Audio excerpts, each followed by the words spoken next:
ಬೆಂಗಳೂರಿನಲ್ಲಿ ಮಳೆಯ ಆರ್ಭಟ, ಬಿಜೆಪಿ ಕೂಡ ಈಗ ಅಲರ್ಟ್ ಆಗಿದೆ. ವಿಧಾನಸಭೆಯಲ್ಲಿ ವಿಪಕ್ಷವಾಗಿ ಸೈಲೆಂಟ್ ಆಗಿ ಕೈ ಕಟ್ಕೊಂಡು ಕೂತಿಲ್ಲ ಬಿಜೆಪಿ ಕೂಡ ಅಲರ್ಟ್ ಆಗಿದೆ. ಬೆಂಗಳೂರಿನಲ್ಲಿ ಯಾವಾಗ ಮಳೆಯ ಆರ್ಭಟ ಆಯ್ತೋ ಬಿಜೆಪಿ ಈಗ ಅಲರ್ಟ್ ಆಗಿದೆ. ಮಳೆ ಹಾನಿ ಬಗ್ಗೆ ಮುನ್ನೆಚ್ಚರಿಕೆ ವಹಿಸಲು ಸರ್ಕಾರ ನಿರ್ಲಕ್ಷ್ಯ ವಹಿಸಿದೆ. ಅವಾಂತರದ ಬಗ್ಗೆ ಎಚ್ಚರ ವಹಿಸಲು ಬಿಜೆಪಿ ರಾಜ್ಯಾಧ್ಯಕ್ಷ BY ವಿಜಯೇಂದ್ರ ಸೂಚನೆಯನ್ನ ಕೊಟ್ಟಿದ್ದಾರೆ. ಬೆಂಗಳೂರಿನ ಬಿಜೆಪಿ ಶಾಸಕರಿಗೆ ಬಿಜೆಪಿ ರಾಜ್ಯಾಧ್ಯಕ್ಷ ಸೂಚನೆಯನ್ನ ಕೊಟ್ಟಿದ್ದಾನೆ. ಕ್ಷೇತ್ರದಲ್ಲೇ ಇದ್ದು ಜನರ ಸಮಸ್ಯೆ ಬಗ್ಗೆ ಗಮನ ಕೊಡೋಕೆ ಕರೆಯನ್ನ ಕೊಟ್ಟಿದ್ದಾರೆ. ಮಳೆಯಿಂದ ಹಾನಿಯಾದಂಥ ಬಗ್ಗೆ ವರದಿ ನೀಡುವಂತೆ ಅವರು ಸೂಚನೆಯನ್ನ ಕೊಟ್ಟಿದ್ದಾರೆ. ಇದು ವಿಜಯೇಂದ್ರ ಅವರು ಮಾಡಿರುವಂಥ ಕೆಲಸ.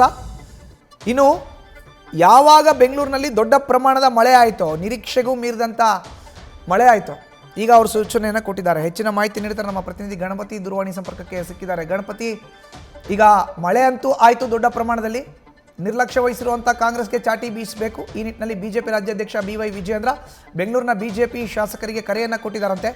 ಏನಿತ್ತು ಕರೆಯ ಮಾಹಿತಿ? ಮಧುಸೂದನ್, ಖಂಡಿತ ಈಗಾಗಲೇ ಭಾರಿ ಮಳೆಗೆ ಸಾಕಷ್ಟು ಅವ್ಯವಸ್ಥೆ ಆಗಿರುವಂತದ್ದು, ಸಾಕಷ್ಟು ಸಂಕಷ್ಟ ಕೂಡ ಬೆಂಗಳೂರಲ್ಲಿ ಎದುರಾಗಿದೆ. ಆದ್ರೆ ಜನ ಬೈತಾ ಇರುವಂತದ್ದು ಸರ್ಕಾರಕ್ಕೆ, ಜೊತೆಗೆ ಸ್ಥಳೀಯ ಶಾಸಕರಿಗೂ ಕೂಡ ಸಾಕಷ್ಟು ಜನ ಹಿಡಿತಾಪ ಆಗ್ತಿದ್ದಾರೆ. ಅಂದ್ರೆ ಸಾಕಷ್ಟು ಘಟನೆ ನಡೆದಾಗಲೂ ಕೂಡ ಶಾಸಕರು ಆ ಸ್ಥಳದಲ್ಲಿ ಇರಲ್ಲ, ಒಂದಷ್ಟು ಸಮಸ್ಯೆಗಳನ್ನ ಬಗೆಹರಿಸಲ್ಲ ಅಂತ. ಈ ನಿಟ್ಟಿನಲ್ಲಿ ಸರ್ಕಾರಕ್ಕೂ ಮುಜುಗರ, ಜೊತೆಗೆ ಶಾಸಕರಿಗೂ ಕೂಡ ಮುಜುಗರ ಆಗುತ್ತೆ. ಹೀಗಾಗಿ ವಿಜೇಂದ್ರ ಅವರು ಈಗಾಗಲೇ ಬಿಜೆಪಿ ಶಾಸಕರಿಗೆ ಒಂದಷ್ಟು ಸೂಚನೆಗಳನ್ನ ಕೊಟ್ಟಿದ್ದಾರೆ. ಅಂದ್ರೆ ಇಂತಹ ಸಂದರ್ಭದಲ್ಲಿ ನೀವು ಕ್ಷೇತ್ರದಲ್ಲೇ ಇರಬೇಕು, ಜೊತೆಗೆ ಜನರ ಸಮಸ್ಯೆಗಳನ್ನ ಆಲಿಸಬೇಕು, ಏನೇನ್ ಸಮಸ್ಯೆಗಳಿದೆ ಅದನ್ನೆಲ್ಲವನ್ನೂ ಕೂಡ ಬಗೆಹರಿಸುವಂತ ಕೂಡ ಕೆಲಸ ಮಾಡ್ಬೇಕು. ಜೊತೆಗೆ ಸರ್ಕಾರ ಇವತ್ತು ಏನೆಲ್ಲ ನಿರ್ಲಕ್ಷ್ಯ ಮಾಡಿದೆ, ಅನುದಾನ ಕೊಟ್ಟಿದ್ಯಾ? ಖಂಡಿತ ಇಲ್ಲ.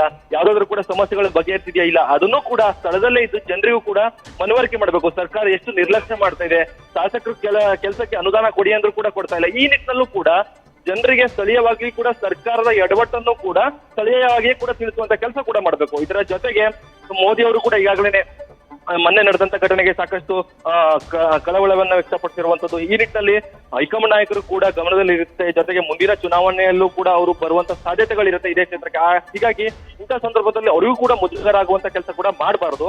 ಮುಂದಿನ ದಿನಗಳಲ್ಲಿ ಏನೆಲ್ಲ ಸಮಸ್ಯೆಗಳಾಗಿದೆ, ಜೊತೆಗೆ ಸರ್ಕಾರದ ಎಡವಟ್ಟುಗಳೇನು, ಜೊತೆಗೆ ಯಾವೆಲ್ಲ ಪ್ರದೇಶಗಳ ಹಾನಿಯಾಗಿದೆ, ಈ ನಿಟ್ಟಿನಲ್ಲಿ ರಸ್ತೆ ಗುಂಡಿಗಳು ಮುಚ್ಚುವಂತ ಕೆಲಸಗಳಾಗಿದೆಯಾ, ಇವನ್ನೆಲ್ಲವನ್ನು ಕೂಡ ಸಂಪೂರ್ಣವಾಗಿ ಒಂದಷ್ಟು ವರದಿಯನ್ನ ಕೊಡ್ಲಿಕ್ಕೆ ಈಗಾಗಲೇ ಬಿಜೆಪಿ ಶಾಸಕರಿಗೆ ವಿಜೇಂದ್ರ ಅವರು ಸೂಚನೆ ಕೊಟ್ಟಿರುವಂತದ್ದು. ಮಧುಸೂದನ್, ಧನ್ಯವಾದ ಗಣಪತಿ ನಿಮ್ಮ ಮಾಹಿತಿಗೆ. ನ್ಯೂಸ್ ಫಸ್ಟ್, ನಿರ್ಭೀತಿಯಿಂದ ನಿಮ್ಮ ಪರವಾಗಿ.